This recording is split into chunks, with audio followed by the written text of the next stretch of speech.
మహేష్ అపార్ట్మెంట్లో తల్లి ఇద్దరు పిల్లల్ని చంపేసి తాను చనిపోయినటువంటి ఘటన ఇప్పుడు అందరినీ కలిచివేస్తుంది. ఎంతో అల్లారు ముద్దుగా పెంచుకున్నటువంటి తల్లే పిల్లల్ని కడతేర్చింది అని చెప్పేసి చుట్టుపక్కన వాళ్ళంతా కూడా రోజు సరదాగా కనిపించేటువంటి కుటుంబంలో ఏమైంది, ఎందుకు తల్లే పిల్లల్ని చంపింది అన్న విషయాలు ఇంకా ఎవరికి ఏం తెలియక వాళ్ళు రెగ్యులర్గా చూసేటువంటి వాళ్ళ పిల్లలు ఇక లేరు అన్న విషయాన్ని జీర్ణించుకోలేకపోతున్నారు. ఇప్పుడు వాళ్ళతో మాట్లాడదాం.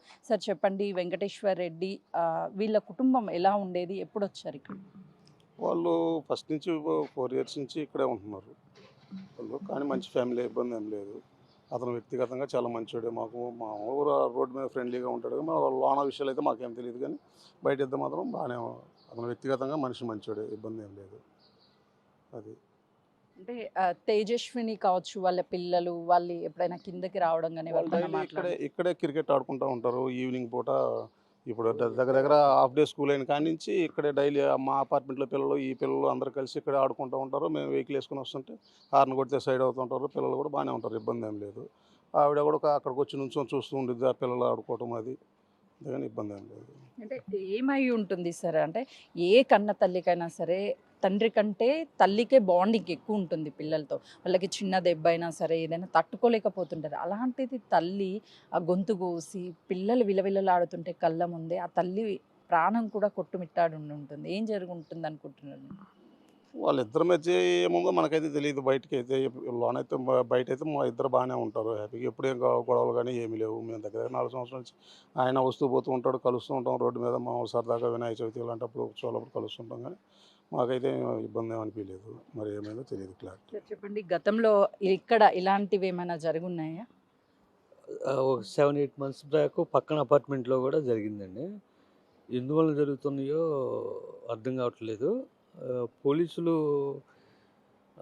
కౌన్సెలింగ్ క్యాంప్‌లేమన్నా ఏర్పాటు జేస్తే బావుంటదేమోనని నా ఆలోచన భార్యాభర్తలకి.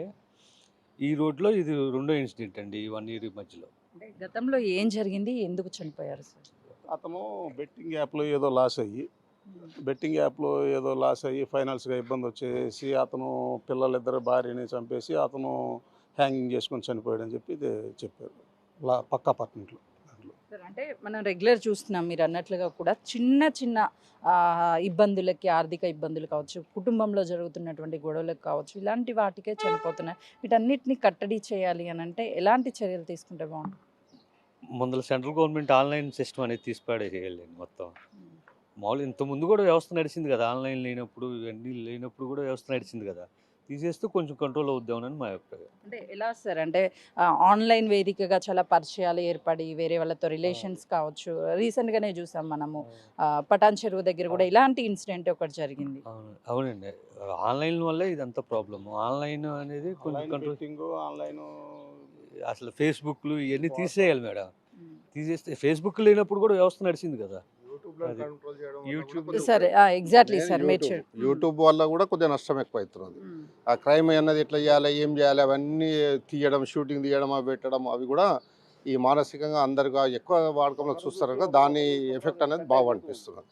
మెయిన్ యూట్యూబ్లను కంట్రోల్ చేసేసి ఎవడైతే ఫేక్ న్యూస్లు పెట్టి ఇవన్నీ చేస్తే వాళ్ళ మీద క్రిమినల్ కేసు పెట్టి లోపటేస్తే ఈ వ్యవస్థ అనేది కొద్దిగా సహాయం. సార్ ఎగ్జాక్ట్లీ మీరు చెప్పినట్టుగా కూడా రీసెంట్గా చూస్తే ప్రతి చోట కూడా ఇలా పిల్లల్ని చంపడము, తర్వాత వాళ్ళు చనిపోవడం, లేదు అంటే భర్తను చనిపోవడము, వాళ్ళు చంపేయడం, ఇలాంటివన్నీ చూస్తూ ఉన్నాం కదా. అసలు సమాజం ఎటు వెళ్తుంది? అసలుకి మనిషి అంత స్ట్రాంగ్ఫుల్గా ఉండలేకపోతున్నాడా చిన్న చిన్న ఇబ్బందులకి?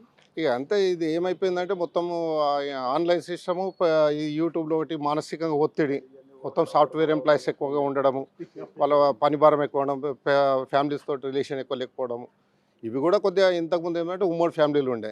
ఇప్పుడు ఎవరంతటా వాళ్ళు ఇండివిజువల్గా ఉంటారు, చూసేవాళ్ళు లేక, వీళ్ళకి మంచి చెడు వస్తే చెప్పేవాళ్ళు లేకపోవడం కూడా కొద్దిగా ఎఫెక్ట్ అవుతుంది. ఇంతమంది ముందంటే ఉమ్మడి ఫ్యామిలీలు ఉండడం వల్ల ఇంట్లో పెద్ద మనుషులు ఉంటే వాళ్ళు కొద్దిగా కంట్రోల్ పెట్టి మంచి చెడు చెప్తారు. ఇప్పుడు ఎవరంతటా వాళ్ళు ఎంప్లాయీస్ వచ్చి జాబులు చేసుకుంటూ పొద్దుగాలు రావడం చేయడం వల్ల కమ్యూనికేషన్ అనేది గ్యాప్ వచ్చేసింది అందరికీ. దాని ఎఫెక్ట్ కూడా బాగా చూపుతుంది. అందులో యూట్యూబ్లో 24 గంటలు అవి చూసుకోవడం, ఆన్లైన్ ఫోన్లో అవి పెట్టుకోవడం కూడా క్రైమ్ రేట్ అని పెరగడానికి కూడా కొద్దిగా ఇదవుతుంది. అందులో కూడా చూపించడం ఎట్లా, ఏ విధంగా చంపొచ్చు, ఇది మొత్తం చాలా చండాలంగా తయారైపోయినాయి యూట్యూబ్. ఫేక్ న్యూస్లు పెట్టడం, అది control central government, state government కొద్దిగా కంట్రోల్ చేస్తే కొద్దిగా క్రైమ్ రేట్ తగ్గే అవకాశాలు మనం యాజ్ ఏ ఒక పేరెంట్గా మీరు పిల్లల్ని పెంపకంలో కూడా చాలా వరకు బాధ్యత తీసుకుంటూ ఉంటారు తల్లిదండ్రులు. కానీ పిల్లల్ని చంపేంత మానసిక ఒత్తిడి ఏమై ఉంటుంది అది అసలు? చెప్పలేం. మెంటల్‌గా ఎప్పటికి మనిషి 24 అవర్స్ ఒకే రకంగా ఉంటాడని లేదు కదా. ఓసారి మానసికంగా ఒత్తిడి, చిరాకు అది ఇది వచ్చినప్పుడు కూడా ఏమైతదనేది చెప్పలేము. కొద్దిగా హెల్త్ ప్రాబ్లమ్స్ కానీ ఇంకోటి ఏమన్నా కూడా ఉండొచ్చు. కొద్దిగా మెంటల్‌గా కూడా అప్‌సెట్ కావచ్చు. అది ఈ కాలం ఎట్లయిపోయిందంటే డబ్బు అనేది విచ్చలవిడిగా ఖర్చు ఎక్కువైపోయింది. ఒకరిని చూసి ఒకరు ఖర్చు పెట్టుకోవడము ఇవనేది కూడా దానికి కొద్దిగా ఫైనాన్షియల్ ప్రాబ్లమ్స్ రావడం కూడా కొద్దిగా ఉంటాయి అటువంటి. సార్ ఫైనల్లీ ఇలాంటి ఘటనలు రోజు జరుగుతూనే ఉన్నాయి వేరు ప్రాంతాలలో. తల్లిదండ్రులే ఎంతో అల్లారుముద్దుగా పెంచుకున్నటువంటి చేతులతోనే అత్యంత కిరాతకంగా వాళ్ళ ఫైనాన్షియల్ ప్రాబ్లం కావచ్చు, లేకపోతే వేరే ఇబ్బందులు కావచ్చు చంపేస్తున్నారు. అలాంటి పేరెంట్స్కి యాజ్ ఏ ఒక పేరెంట్గా ఏం చెప్తారు సార్? అలాంటి పేరు వాళ్ళని కఠినంగా శిక్షించాలి. ఇది జరగకుండా మళ్ళీ కౌన్సిలింగు పోలీసు డిపార్ట్మెంట్ తరఫు నుంచి కౌన్సిలింగ్ ఇప్పించాలి. కఠిన చర్యలు తీసుకోవాలి. అంటే ఒక తల్లిదండ్రులు పిల్లల పట్ల తీసుకోవాల్సినటువంటి జాగ్రత్తలు ఏంటి? అసలు చంపడం కరెక్ట్ అయినా దాన్ని మీరు కరెక్ట్ అని ఎవరు ఉంటారు? అది కరెక్ట్ కాదు కదా. మనం కని పెంచి కొంతకాలం పెంచి మనం చంపేదానికి అది మనం పశువులం కాదు కదా, మనుషులం కదా. అది కరెక్ట్ అని ఎవరు ఉంటారు? అది కరెక్ట్ కాదు ఆ విషయం. దాన్ని మనం తీవ్రంగా ఖండించాలి. అంటే పిల్లల్ని తేజస్విని చంపినటువంటి ఘటన అందరినీ కలిచివేస్తుంది, చుట్టుపక్కల ఉన్నటువంటి వాళ్ళని. రెగ్యులర్గా ఇదే ప్లేస్లో తేజస్విని పిల్లల్ని ఆడిస్తూ ఉండేది. ఈ ప్రాంతంలోనే పిల్లలు హాఫ్ డే స్కూల్స్ వచ్చిన దగ్గర నుంచి ఎంతో చక్కగా యాక్టివ్గా ఉంటారు. అటు వెంకటేశ్వర రెడ్డి కూడా అందరినీ ఆప్యాయతగా పలకరిస్తాడు. వాళ్ళ మధ్య చిన్న విభేదాలు ఉండొచ్చు, కానీ చంపేంత వరకు వెళ్లకుండా ఉండాల్సింది. పోలీసులు కూడా చర్యలు తీసుకోవాలి.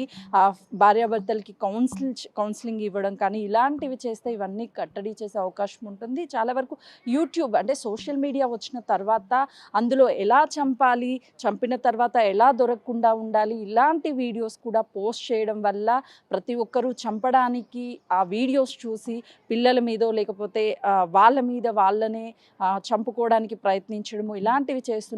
సోషల్ మీడియాని కూడా కొంతవరకు కంట్రోల్ ఉంచాల్సినటువంటి బాధ్యత అటు సెంట్రల్ గవర్నమెంట్ది ఉంది అని చెప్పేసి ఇక్కడ ఉన్నటువంటి స్థానికులు చెప్తున్నారు. కెమెరామెన్ నరసింహతో సుజాత, హైదరాబాద్.